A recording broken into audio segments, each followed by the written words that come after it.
विलम्बन करियास धरी केने भगो विलम्बन करियास सबुठु सरस गोप गोरस जरम बास सबुठु सरस गोप गोरस जरम बास धरी केने भगो विलम्बन करियास धरी केने भगो विलम्बन करियास दियंतु टिके सेट टिके दियंतु मिठा दही सजा दही राधे राधे अरे दधी खेल को आस अरे दधी खेल को आस दही ना बाबा दही दधी खेल को आस ये अच्छा ये जो दधी सदा सर्वदा नित्य नूतन आर वास्तव अर्थ कौन वास्तव अर्थ हूँ कृष्ण भक्ति कृष्ण प्रेम रस ये केवे पुराणा हम अच्छा जेते काली आम आलोचना होता जेते ये रस समुद्र राधाराणी जो ब्रज रसर जो अनंत समुद्र आधे जेते सब तरंग उठुची काली कहते ये तरंग सब प्रति तरंग नुआ नुआ नित्य नूतन तरंग नित्य ताही होची कृष्ण अच्छा पांच आम माने ये युग कथा पड़ुची 5000 वर्ष तले भगवान प्रकट लीला होता किंतु आज प्रकृति जी वृंदावन जाऊँ आज तक लगुच कि जे आमे गोटे पुराना जगह को आसु गोटे ऐतिहासिक जगह को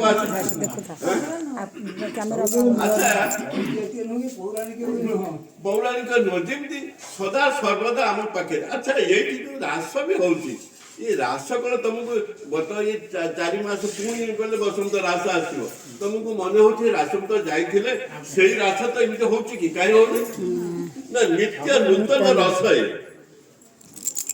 नित्य नूतन रस आम जीवन शैली संबंध गोरस ये गोरस को कहीं नहीं गोरस हूँ समुद्र मंथन है ये गाई कौन आसिले गोमाता कौन आसिले समुद्र मंथन गाई गाईकर आविर्भाव है गोपाल पाई लक्ष्मी आसिले आउ गाई भी आसिले कामधेनु ये जो समुद्र मंथन आसिले ये गोरस हूँ भगवान अति प्रिय ना गोपाल एना गोपाल जे गोपालक गो अर्थ इंद्रिय गो अर्थ भूमि तेणु गोपालक माने ये समग्र ब्रह्मांड पति समस्त पति शब्दर अर्थ कौन जे रक्षा करे पति शब्दर अर्थ होची जे रक्षा करे जगतपति मिलिक भगवान गोविंद को कहते जगतपति जगतपति माने ये जगत को रक्षा करी किए रक्षा करने खाली विपद रक्षा कर लालन पालन रक्षा होते केमी आमर ये देहटी रक्षा होमी ये लालन पालन ये रक्षा रक्षा कर समस्त को रक्षा कर जगतपति तेणु ये नित्य नूतन आपको आर माधुर्य रस ब्रह्मा पाई पारे जो ब्रह्मांकर आवेदन रे क्षीर सागर तटरे जो ब्रह्मा आवेदन कले आप आसवे नहीं ये धरा पृष्ठ को टिके आसतु केते ब्रह्मा विष्णु महेश्वर समस्त को नहीं प्रार्थना कले जे हे भगवान हे गोविंद तुम्हें ये पृथ्वी को टिके आस ये धरा तल को टिके आस किंतु आसिला परे ब्रह्मांकर मति भ्रम हो गला कौन ये कौन भगवान कारण ये रस से चाखिना गोविंद जो माधुर्य रस आपको न चाखा पर्यंत गोविंद को बुझी पार तेणु सदा सर्वदा नित्य नूतन जमी ब्रजर रस सदा सर्वदा नित्य नूतन जमी आज चलीगले जमी पिलू पोखरी पाखे जमी कौन लगुच जमी आज प्रकृति में राधाराणी ये खेलुंट दुर्वासा आसुंच जमी ये मन जमी होती से कथा प्रसंग आसला खेली मन भीतर जमी नित्य नूतन रसर सब आविर्भाव होची ये नित्य नूतन रस आकार से ये तो ब्रह्मा आकु भी मध्य जानी पारे ब्रह्मा जानी आ कौन से भगवान के व्यवहार कर हाँ हाँ रोगी खाए आम समस्ते हब रोग रोगी तापत्र द्वारा आम सदा सर्वदा रोगी निपीड़ित आम समस्ते ये औषध एकमात्र कृष्ण रस ये गो रस गो अर्थ गोपाल रस गो अर्थ गोपाल रस गोपाल जो माधुर्य रस को कहते गो रस ये गोपी माने प्रकृति में कौन बिकिया जाते प्रकृति में दूध दही बिक्री करने जाते ये कृष्ण रस अर्थ भगवान आसी तुम कहीं विलंब करुच तुम दांडे पर आज भगवान आसिक विराजमान गोपाल आसिक विराजमान कर ये गोपाल रस पान करने समस्ते आस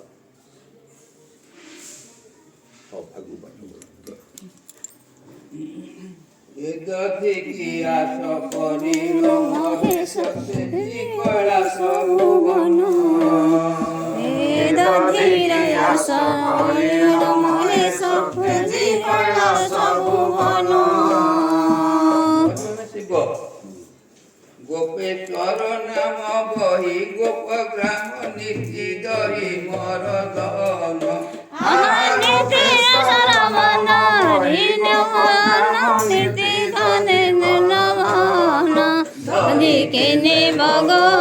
विलंबन करियास दही के ने भगो विलंबन करियास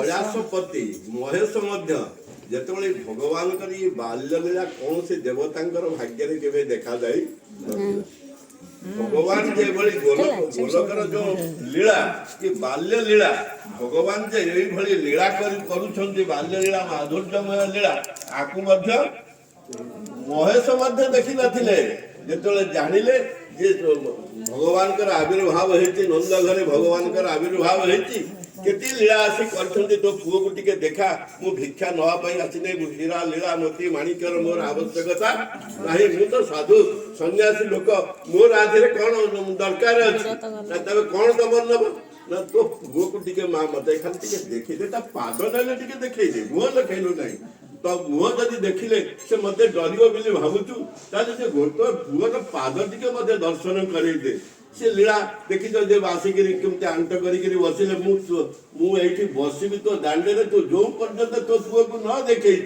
से पर्यंत मु फेरबी नहीं से ब्रज दांडे बसिले नंदनकर दांडे बसिले भगवान को आसी प्रार्थना कले कौन मत तू दर्शन दबु नहीं तो पाद दर्शन करने मुझी कैलाश को त्याग करी आसी तो पाद दर्शन करी तू कौन मत तो पाद दर्शन करू ना जिते महेशंकर आखिर प्रेमाश्रु बाहरिला से भगवान भय धरी पारे नहीं अरे शिव होती सबुठ बड़ महाजन परम वैष्णव भक्त आखिर जो देख भगवान केते दयालु भक्तर हृदय जदि भक्तर नयन जदि भक्ति अश्रु आसला भगवान के थय धरी पारे ना भगवान से कांदिले माँ को माँ बुझुची जे मो पुओटा कहीं कांदुची आ कौन क्या नजर लगिगला कि जिते कांद कले आते जहाँ कहले सी बुझो ना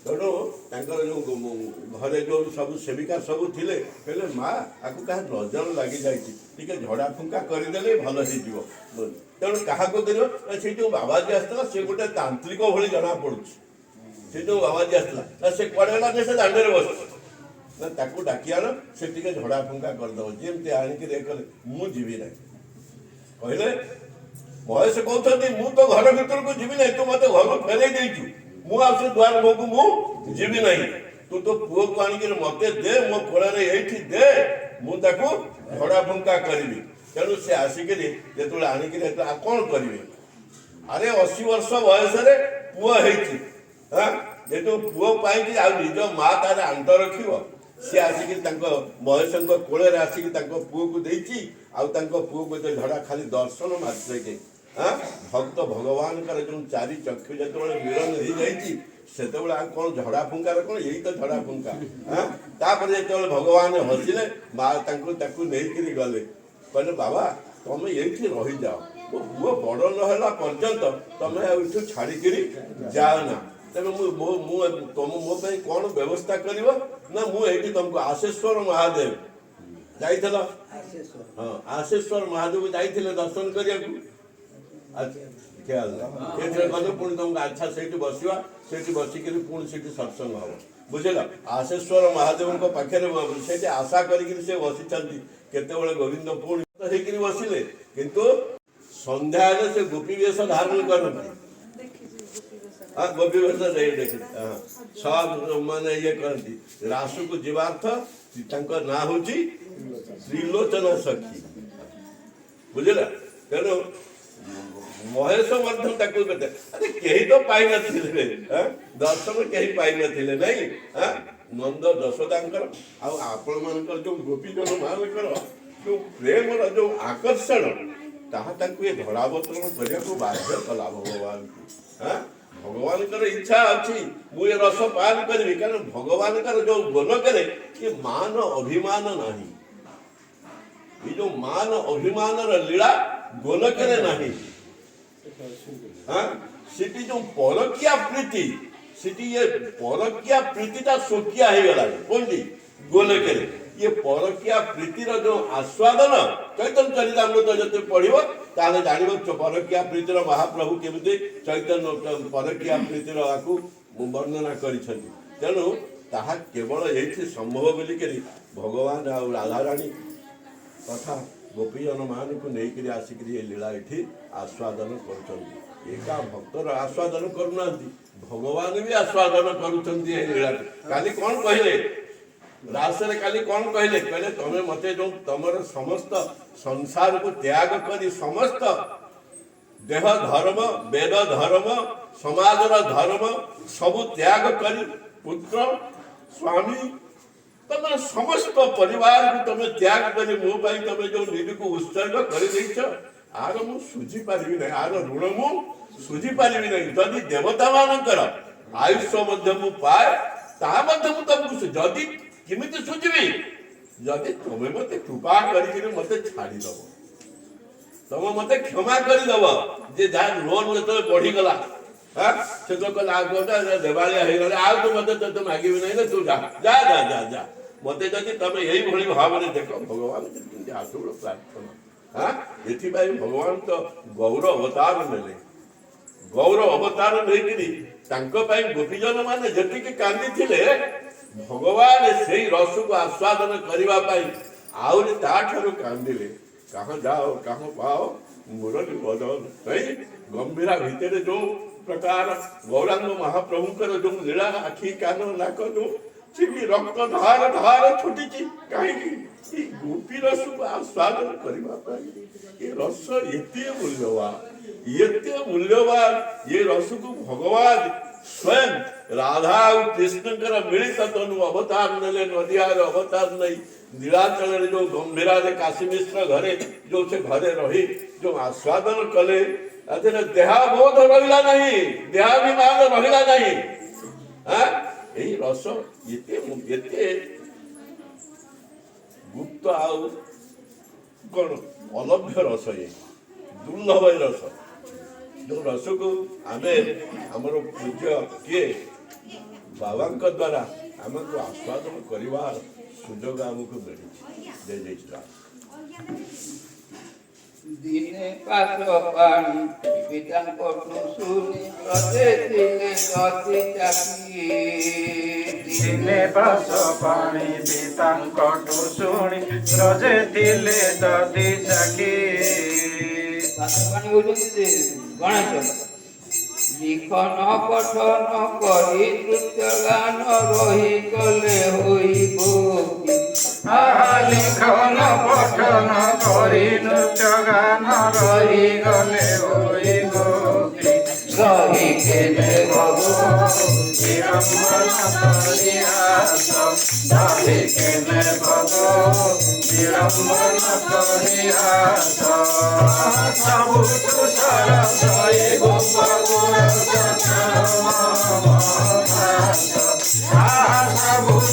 सरसई गोप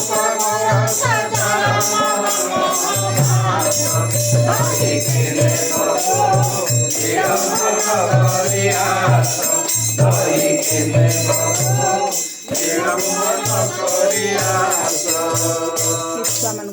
ଦିନେ କୁଟ ପାଣି ନାନୀ କରି ଦେଇଥିଲେ ବା ସବୁଠୁ ସରସ ଏ ଗୋବର ସଜର ମହବାସ ସବୁଠୁ ସରସ ଏ ଗୋବର ସଜର ମହବାସ ଦହି କେନେ ଭଗୋ ବିଳମ୍ବନ କରି ଆସ ଦହି କେନେ ଭଗୋ ବିଳମ୍ବନ କରି ଆସ ଦହି ମିଠା ଦହି ନାରଦ ହଉଛନ୍ତି ସବୁଠୁ କାହାରି ନୁହନ୍ତି। ନାରଦ ସେ ସମସ୍ତଙ୍କର କିନ୍ତୁ କାହାରି ନୁହନ୍ତି। ମାନ୍ୟ କରନ୍ତି, ସେ ବି ମାନ୍ୟ କରନ୍ତି, କିନ୍ତୁ ସେ କାହାରି ନୁହନ୍ତି। ସେ କୋଉଠି ବନ୍ଧା ନୁହନ୍ତି। ସେ ସବୁ ମୁଖ୍ୟ ଭାବରେ ଯିବା ଆସିବା କରନ୍ତି।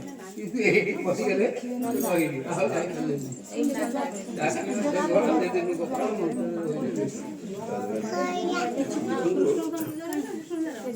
ଶିବର ନାରଦ ହଉଛି ଭଗବାନଙ୍କର ନାରଦ ହଉଛନ୍ତି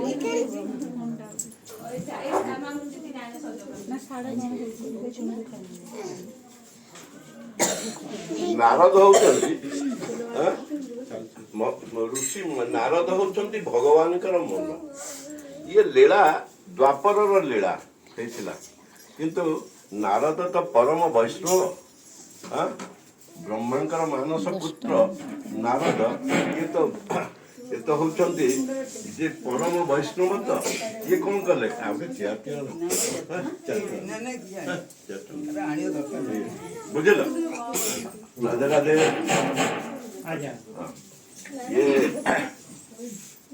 ତେଣୁ ତାଙ୍କର ଇଏ କଳି ଯୁଗର କଳିହତ ଜୀବଙ୍କ ପ୍ରତି କୃପା ହେଲା। କଳିହତ ଜୀବ ପ୍ରତି କୃପା ହେଲା। ସେ ନିଜେ ତ ଆସ୍ୱାଦନ କଲେ କଣ ବାଲ୍ୟ ଲୀଳା ମାଧୁର୍ଯ୍ୟ ଲୀଳା, ତାକୁ ସବୁ ଯାକ ରାଧାରାଣୀ ତଥା କୃଷ୍ଣଙ୍କର ମାଧୁର୍ଯ୍ୟ ଲୀଳାକୁ ଆସ୍ୱାଦନ କଲେ। ଯେମିତି ମାର ଯେମିତି ମା ବାପଙ୍କର ଯେମିତି ଗୋଟେ ଭଲ ଜିନିଷ ପାଇଲେ କଣ ହୁଏ, ସେ ଟିକେ ଚାଖିଦେଲେ ଯଦି ଭଲ ଲାଗୁଛି, କହିଲେ ମୋ ପୁଅ ଟିକେ ଖାଇଥାନ୍ତା, ମୋ ଝିଅ ଟିକେ ଖାଇଥାନ୍ତା, ମୋର ପିଲାମାନେ ଟିକେ ଖାଇଥାନ୍ତେ, ତା ମନଟି ଏମିତି ମା ବାପଙ୍କର ମନ ଏଇଭଳି ବନେ। ତେଣୁ କାଲି କଣ କହିଲେ ଭଗବାନ, କଣ କହିଲେ ଇଏ ମା ବାପ ହଉଛନ୍ତି ଭଗବାନଙ୍କର ଯୋଉ ମାଧୁର୍ଯ୍ୟମୟ ଅବତାର। ମା ବାପା ହଉଛନ୍ତି ତାହାରି ଭଗବାନ। ତ ସମସ୍ତଙ୍କ ଘରେ ଜଣେ ଜଣେ ହେଇକରି ତାଙ୍କର ରକ୍ଷଣାବେକ୍ଷଣ କରିବା ପାଇଁ ରହିବେ ନାହିଁ। ସେ କଣ କରିଥାନ୍ତି, ବାପ ମା ହେଇକରି ସମସ୍ତଙ୍କ ଘରେ ବିରାଜମାନ କରିଛନ୍ତି। କିଏ? ଭଗବାନ ସ୍ୱୟଂ, ଭଗବାନ ସ୍ୱୟଂ, କୃଷ୍ଣ ସ୍ୱୟଂ। ଯେ ବାପ ମା ହେଇକରି ଏଥିପାଇଁ ବାପ ମାଙ୍କର ଏତିକି ଆଦର, କାରଣ ସେ ଭଗବାନ ସ୍ୱୟଂ, ସେ ଭଗବାନ ସ୍ୱୟଂ। ତେଣୁ ନାରଦଙ୍କର ଇଚ୍ଛା ହଉଛି ଯେ ଏ କଳିହତ ଜୀବ କେମିତି ଏଇ ରସ, କାରଣ ଏ ରସ ପାନ ନ କଲେ ଏଇ ଯୋଉ 84 ଲକ୍ଷ ଯୋନିରେ ଆମେ ଘୁରୁଛେ ନା, ଆଠାରୁ ଉଦ୍ଧାର ପାଇବା ନାହିଁ। ତେଣୁ ନାରଦଙ୍କର ଇଚ୍ଛା ହେଇଛି। ତେଣୁ ଦ୍ୱାରକାରେ ଯାଇ ପହଞ୍ଚିଛନ୍ତି। ଦ୍ୱାରକାରେ ତାଙ୍କ ପାଟ ମହିଷୀ ମାନଙ୍କ ମନ ଭିତରେ ସେ ଗୋଟେ ଭାବ ଜାଗ୍ରତ କରିଛନ୍ତି, ଏ ଲୀଳା କଣ, ଏ ଲୀଳା କଣ, କେମିତି ଏ ଲୀଳା କଣ, ଇଏ ଗୋପୀ ମାନଙ୍କର ଲୀଳା, ରାଧାରାଣୀ କିଏ, ନନ୍ଦ ଯଶୋଦା କିଏ, କଣ ଇଏ ରାସ ଲୀଳା କେମିତି କଣ, ଯାହାକୁ ଏଠି ଅନବରତ ତାକୁ ଝୁରି ହଉଛନ୍ତି। ପ୍ରିୟତମ ଆମର ସବୁବେଳେ ଆକୁ ଝୁରି ହଉଛନ୍ତି। ତେଣୁ ଏ ଲୀଳାକୁ ପଚାରିବା ପାଇଁ କାହାକୁ କହିବେ? ଏ ଲୀଳାକୁ ଦେଖିଛନ୍ତି କେବଳ ଜଣେ, ତାଙ୍କ ଭିତରେ ଅଛନ୍ତି ଜଣେ। ଉଭୟ ମାଧୁର୍ଯ୍ୟ ଲୀଳା ଆଉ ଐଶ୍ୱର୍ଯ୍ୟ ଲୀଳାକୁ, ଗୋପ ଲୀଳାକୁ, ବୃନ୍ଦାବନ ଲୀଳାକୁ, ମଥୁରା ଲୀଳାକୁ ଆଉ ଦ୍ୱାରକା ଲୀଳାକୁ, ଇଏ ଜଣେ ଲୋକ ଆକୁ ସବୁ ଯାକ ଦେଖିଛି। କିଏ ସେ? ନା, ବଳରାମଙ୍କ ବୋଉଙ୍କ ନାଁ କଣ? ରୋହିଣୀ। ମା ରୋହିଣୀ ये लीलाटी को यही एकमात्र यही लीलाटाକୁ ये ସବୁ ଯାକ लीलाटाକୁ ସେ ଦେଖିଛନ୍ତି। ତେଣୁ ସମସ୍ତେ ତାଙ୍କୁ ପଚାରିଲେ ମା ତମେ ଟିକେ କୁହ ନା ପୁଅର ଏଇ ଯୋଉ ମାଧୁର୍ଯ୍ୟ ଲୀଳା ବାପ ମା କଣ ପୁଅ ବୋହୂଙ୍କର ସମ୍ବନ୍ଧ କଥାକୁ ଆକୁ କଣ ସଂସାର ଲୀଳାକୁ କାହାକୁ କହିବେ? ବାପ ମା କେବେ କୁହନ୍ତି? ବାପ ମା କେବେ କହିବେ? କହିବେ ନାଇଁ ମତେ ସେଗୁଡାକ ପଚାରୁଛୁ କଣ ହବ ଏ କର୍ମ। ଆମକୁ ଏ କଥାଟା ଆମେ ଜାଣିଥିଲୁ, କିନ୍ତୁ ମୁଁ ଜଣେ ମହାତ୍ମା ପାଖରୁ ଶୁଣିଲି। ସେ ମହାତ୍ମା ହଉଛନ୍ତି ଦ୍ୱାରକା। ଆମେ ଦ୍ୱାରକା ଯାଇଥିଲୁ, ଯୋଉ ଜାଗାରେ ଏଇ ଲୀଳାଟା ହେଇଥିଲା ସେ ଜାଗାଟା ଆଜି ପର୍ଯ୍ୟନ୍ତ ମଧ୍ୟ ସେ ଜାଗା ଅଛି। ସେ ଲୀଳା ସେଇ ଆମେ ସମସ୍ତେ ବସିଲୁ, ଆମେ ଯାଇଥିଲୁ 32 ଜଣ, ଆମେ ସେଇଠି ବସିଲୁ। ସେ ଆମକୁ ଏଇ ଲୀଳା କଥାଟି ସେ ଆମକୁ ସେ କହିଲେ ଯେ କେମିତି ସମସ୍ତ କବାଟ ଫବାଟ ସବୁ କିଣାଗଲା, ବନ୍ଦ ହେଲା, କେବଳ ତାରି ଭିତରେ ସେ କହିବେ। କିଏ? ରୋହିଣୀ ତାଙ୍କୁ କହିଲେ ଏଇ ବୃନ୍ଦାବନର ଲୀଳା ଯେତେବେଳେ କହିଲେ ସମସ୍ତେ ଜଗିଲା କିଏ? ସୁଭଦ୍ରା। ବୁଝିଲ ଭଉଣୀ? କହିଲେ ଆଉ ସେ କାହା କଥା ମାନିବ ନାହିଁ। ଯେତେବେଳେ ସେ ଯଦି କୃଷ୍ଣ ଆଉ ବଳରାମ ଯେତେବେଳେ ଘରକୁ ଆସିବେ ସେ ସେତେବେଳେ କାହା କଥା ଶୁଣିବେ ନାହିଁ। ସେ ନିଶ୍ଚୟ ଆସିବେ, ଆସିଲା ମାନେ କବାଟ ଖୋଲିକିରି ଇଏ ହେବେ, ଯେତେବେଳେ ଅସୁବିଧା ହବ। ଜଗିବ କିଏ? ନା ଭଉଣୀ। ତାରି କଥାକୁ ସେ ମାନିବେ। ଦି ଭାଇ ଯାକ ଭଉଣୀ କି କଥାକୁ ସେ ମାନିବେ। ତେଣୁ ତାଙ୍କୁ ବସେଇ ଦେଇଥିଲେ କୋଉଠି? ଦୁଆର ବନ୍ଧ ପାଖରେ ବସେଇ ଦେଇଥିଲେ। ଭଗବାନ ଥିଲେ ସ୍ୱଧର୍ମା ସଭାରେ। ଭଗବାନ ଥିଲେ ସ୍ୱଧର୍ମା ସଭାରେ ଥିଲେ। ଯେତେବେଳେ କହୁ କହୁ କହୁ କହୁ ଯେତେବେଳେ ରାସ ଲୀଳାରେ ରାଧାରାଣୀଙ୍କର ଗୋପାଙ୍ଗନା ମାଙ୍କର ଲୀଳାରେ ପ୍ରବେଶ କଲେ କିଏ? ଦେଖ ରୋହିଣୀ କଣ କହିଥିବେ, କେମିତି ଭାବରେ ସେ ରୋହିଣୀ ଯୋଉ ଲୀଳାକୁ ସେ ଆଲୋଚନା କରିଥିବେ, ତାଙ୍କ ପାଖରେ ବାଢିଥିବେ। କାହା ପାଖରେ? ବୋହୂମାନଙ୍କ ପାଖରେ। ସେ କେମିତି ଭାବ ହେଇଥିବ ସେ ଲୀଳା, ଲୀଳାର କଥା ରୋହିଣୀଙ୍କ ମୁଖଶ୍ରୀରୁ କେମିତି ବାହାରିଥିବ, ଶ୍ରୀମୁଖରୁ ଯୋଉ ବାହାରିଥିବ। ଯେତେବେଳେ ସେ କହିଲେ ସେତେବେଳେ ସେ ସେଇ ସମୟରେ ଯେମିତି ପ୍ରବେଶ କରିଛନ୍ତି ରାସ ଲୀଳା ଭିତରକୁ, ସେ ତରଙ୍ଗ ଯାଇକିରି ସ୍ୱଧର୍ମା ସଭାରେ କୃଷ୍ଣଙ୍କ ଗହରରେ ବସିଲା। ସ୍ୱଧର୍ମା ସଭା ଛାଡ଼ି ବିକଳ ହେଇକିରି ବ୍ୟାକୁଳ ଭାବରେ ସେ ଦୌଡ଼ିକିରି ଆସୁଛନ୍ତି, ମାନେ କୋଉଠି ଲୀଳା ହଉଛି। ଆସି ଘର ପାଖରେ ଯେତେବେଳେ ନିଜ ଘର ପାଖରେ ଆସି ପହଞ୍ଚନ୍ତି, ଉଆସରେ ଆସି ପହଞ୍ଚନ୍ତି, ଦେଖିଲେ ସୁଭଦ୍ରା ମାନେ ଇଏ ବସିଛନ୍ତି। କିଏ? ସୁଭଦ୍ରା ବସିଛନ୍ତି। ସେ ବସିଛନ୍ତି, ଦୁଇ ଭାଇକୁ ଦୁଇ କଲେ କଲେ ବସ, ଠାରିଲେ କଥା କହିଲେ ବସ। ମା ପାଟି କରିବେ, ମା ମନା କରିଛନ୍ତି ତା ଭିତରକୁ ତମକୁ ଅବିକା ପ୍ରବେଶ ନାହିଁ। ଦୁଇ କଡ଼ରେ ଦୁଇ ଭାଇଙ୍କୁ ବସେଇ ଦେଲେ। ଯେତେବେଳେ ସେ ଲୀଳାକୁ ସେ ରୋହିଣୀଙ୍କ ମୁଖରୁ ଯେତେବେଳେ ଶୁଣୁଥାନ୍ତି କୃଷ୍ଣ ବଳରାମ, ତାଙ୍କର ଯେମିତି ମହାପ୍ରଭୁଙ୍କର ଏଇ ଯୋଉ ଲୀଳା, ଇଏ କଥାର ସତ୍ୟତା କେମିତି ଆମେ ଜାଣିବା? ମହାପ୍ରଭୁ ଯେତେବେଳେ ପୁରୀରେ ଥିଲେ କେତେବେଳେ କଇଁଚ ରୂପ ଧାରଣ କରୁଥିଲେ, କେତେବେଳେ କଇଁଚ ହେଇକି ଯେମିତି ସମସ୍ତ ଇନ୍ଦ୍ରିୟ ଭିତରକୁ ପ୍ରବେଶ କରି ଯାଉଥିଲା। ଆଉ ଯେତେବେଳେ ଯମୁନା ଭାବିକିରି ଯେତେବେଳେ ସାଗରକୁ ଯେତେବେଳେ ଡେଇଁକି ଯାଇକି କୋଣାର୍କ ପାଖରେ ପହଞ୍ଚେ, ତାଙ୍କ ଗୋଡ଼ ହାତ କେଡ଼େ କେଡ଼େ ସବୁ ଲମ୍ବ ହେଇଯାଇଥିଲା। ଯେ କହିଲେ ନୋଳିଆ ଦେଖି କହିଲେ ଗୋଟେ ଭୂତଟେ ଆମ ଇଏ ଧିଅରେ ପଡ଼ିଛି। କିଏ? ଜାଲରେ ଆମ ଭୂତଟେ ପଡ଼ିଛି। ଏଇ ସମୟରେ ଅଦ୍ୱୈତ ମହାପ୍ରଭୁ ନିତ୍ୟାନନ୍ଦ ମହାପ୍ରଭୁ ଖୋଜି ଖୋଜିକା ଯାଇକିରି କୋଣାର୍କ ପାଖରେ ପହଞ୍ଚିଲା ବେଳକୁ ନୋଳିଆ ସବୁ ହରିକୃଷ୍ଣ ହରିକୃଷ୍ଣ କହିକିରି ନୃତ୍ୟ କରୁଛନ୍ତି। ତାଙ୍କୁ ସେ ମହାପ୍ରଭୁଙ୍କୁ ଯିଏ ସ୍ପର୍ଶ କରୁଛି ସେ ହରିକୃଷ୍ଣ ହରିକୃଷ୍ଣ ହିଁ ପ୍ରେମ ରସରେ ନୃତ୍ୟ କରିବାକୁ ଲାଗିଛନ୍ତି। ତେଣୁ ସେ ଇଏ ଭାବିଲେ, କହିଲେ ମହାପ୍ରଭୁ ନିଶ୍ଚୟ। ତାପରେ ସେଠି ଯାଇ ଦେଖିଲା ବେଳକୁ ମହାପ୍ରଭୁ ତାଙ୍କୁ ସେଉଠୁ କାନ୍ଧେଇକି ଆଣିଲେ କୋଉଠି? ନୀଳାଚଳ ଆଣିଲେ। ଏଇ ହଉଛି ଇଏ ରସର, ଏଇ ହଉଛି ଇଏ ଲିଙ୍ଗ ଦେହକୁ ଭାଙ୍ଗି ଦିଏ। କୃଷ୍ଣ ଭକ୍ତି, କୃଷ୍ଣର ଯୋଉ ପ୍ରେମ ରସ, ଇଏ ମଧ୍ୟ ଯାହାର ଅବସ୍ଥା ଏଇଭଳି ହଉଛି, ତାର ଇଏ ରସର କି ପ୍ରକାର ମାଧୁର୍ଯ୍ୟମୟ ରସ, କି ଦୁର୍ଲଭ ରସ ଇଏ। ତେଣୁ ଏଇ ହଉଛି ନାରଦଙ୍କର ଆମ ପ୍ରତି ଇଏ ଅବଦାନ। ଏ ଯୋଉ ଜଗନ୍ନାଥ ବଳରାମ ସୁଭଦ୍ରା, ଇଏ ହଉଛି ନାରଦଙ୍କର ଆମ ପ୍ରତି ଅବଦାନ। ଆଜି ଆମେ ତାଙ୍କୁ ଏଇଥିପାଇଁ ମହାପ୍ରଭୁ କହିଲେ ଏଇ ତ ହଉଛି ନନ୍ଦ ସୁତ, ଇଏ ସାକ୍ଷାତ ଜଗନ୍ନାଥ ନୁହେଁ, ଇଏ ହଉଛି କିଏ? ମୋର ପ୍ରାଣପତି, ଇଏ ସାକ୍ଷାତ ମୋର ପ୍ରାଣପତି ନନ୍ଦ ସୁତ ହରି। ଏଇ ହରି ଶବ୍ଦେ ବହୁ ଅର୍ଥ ଆମେ ନାହିଁ ଜାନି, ଯଶୋଦା ନନ୍ଦନ ଶ୍ୟାମ ସୁନ୍ଦର ଏହି ମାତ୍ର ମାନି। ଇଏ ଜଗନ୍ନାଥ ହଉଛନ୍ତି ଆମର ପ୍ରାଣପତି। ଏଇଥିପାଇଁ ସେ ଜଗନ୍ନାଥଙ୍କୁ ଦେଖିକିରି ରଥ ଉପରେ ଦେଖି ରାଧା ଭାବରେ ଭାବିତ ହେଇ କହୁଛନ୍ତି, ତୁମେ ସେଇ ମୁଇଁ ସେଇ ଏନବ ସଙ୍ଗମ। କହିଲେ ତୁମେ ମଧ୍ୟ ସେଇ ମୁଁ ସେଇ, କିନ୍ତୁ ଏନବ ସଙ୍ଗମ। ଆଜି ଏଠି ଯୋଉ ନୀଳାଚଳରେ ଯୋଉ ରଥ ଉପରେ ତମର ମୋର ଯୋଉ ମିଳନ ହଉଛି, କିନ୍ତୁ ଆମର ଇଏ ନୂଆ ମିଳନ ନୁହେଁ, କିନ୍ତୁ ନୂଆ ଭାବରେ ଏଇଠି ମିଳନ ହଉଛି। ଅର୍ଥାତ୍ ତୁମେ ସେଇ ନନ୍ଦ ପୁତ୍ର, ମୁଁ ସେଇ ବୃଷଭାନୁ ନନ୍ଦିନୀ କିଶୋରୀ। ତୁମର ମୋର ଆଜି ଏଠି ମିଳନ, ଇଏ କୁରୁକ୍ଷେତ୍ରର ଲୀଳା। ହଉ ଆଗକୁ ଚାଲ। ରାଧେ ରାଧେ। ଈଶ୍ୱର ବଣି ଜାତି ବେଣୁ ପାଣି ବୋଲିଆ ହୋଇଲେ ମୋରାରେ। ସରଳ ବଣି ଚାପି ବେଣି ପାଣି ହୋଇଲେ ପରା। କଲେ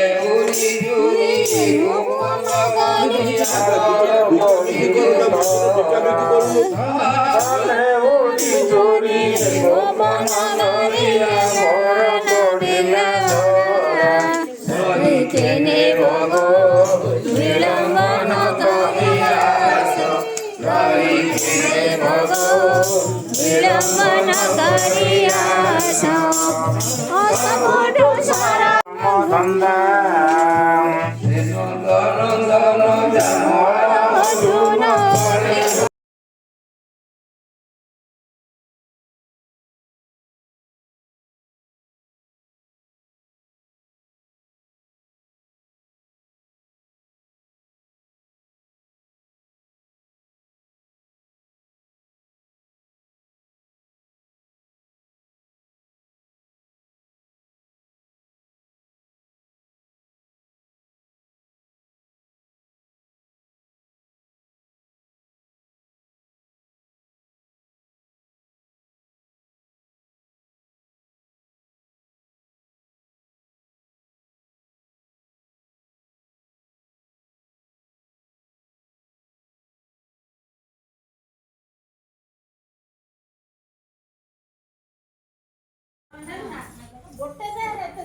हसी हसी हसी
କେମିତି ହେଇଛି ନା ହଁ ହେଇଛି ଯେ ସେଦିନ ମା କଲେ କିଛି ବି କହୁଛ କଲେ ଯେ କଣ କହିଲେ ତମେ ବି ତମ ମନ ଦୁଃଖ କରିବ ନା କଣ ନା ମୋର ସବୁରି ମା ଯୋଉ ମତେ ଯୋଉ ତାର ଯୋଉ ଏଇ ଯୋଉ କୋଳି ମତେ ଚାଖିକିରି ଦେଇଥିଲା ତା ପାଇଁ ସେ ସର୍ବତ୍ର ସେମିତି ତମମାନଙ୍କ ହାତରୁ ଭଗବାନ ଯୋଉ ରସ ଯୋଉ ପାଆନ୍ତି ଯୋଉ ପ୍ରସାଦ ପାଆନ୍ତି ତା ସର୍ବୋତ୍ତମ ତା ଏମିତି କି ନନ୍ଦ ଯଶୋଦାଙ୍କର ହାତରୁ ରନ୍ଧା ଖାଦ୍ୟ ଠାରୁ ଗୋପୀ ମାନଙ୍କ ହାତରେ ଯୋଉ ପ୍ରସାଦ ତିଆରି କରିକି ତମେ ଦିଅ ତାକୁ ଭଗବାନ ଆହୁରି ତେଣୁ ଓଲିଆ ହେଇଗଲେ ଯେ ଓଲିଆ ହବାର କାରଣ ହଉଛି ଏଇ ଗୋପୀ ମାନଙ୍କର ଯୋଉ ପ୍ରେମ ରସମୟ ଯୋଉ ଦଧି ଏଇ ହଉଛି ଯେ ବେଣୁ ପାଣି ଓଲିଆ ହେଇଯାଇଛି। ରାଧେ ରାଧେ ରାଧେ।